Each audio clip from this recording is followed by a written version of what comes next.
Tips for golfing on a windy day. The weather won't always be perfect when you play golf, so if it's windy, think of it as a challenge. One of the most challenging will be when you have to play in a crosswind.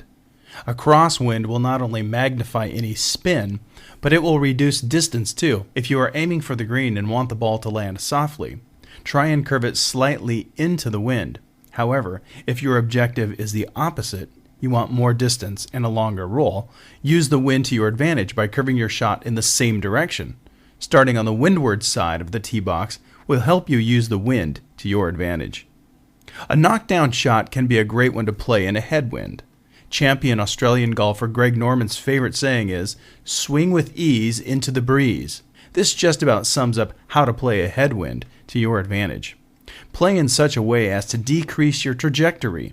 To do this, tee the ball up 3 to 4 inches further back in your stance. This will lessen the impact that the wind has on the ball and give you extra control. Shorten your grip and play more conservatively to decrease the height of the ball and keep it out of the wind as much as possible. On wood shots, lower your center of gravity by widening your stance to achieve better balance. If you're lucky enough to have a tailwind, remember that you will not need as big a swing again because the wind will take your ball, increasing both fly and roll. Your shot will travel straighter in a tailwind too. If distance is your goal, play the ball forward and hit it higher. But remember to allow for the extra roll.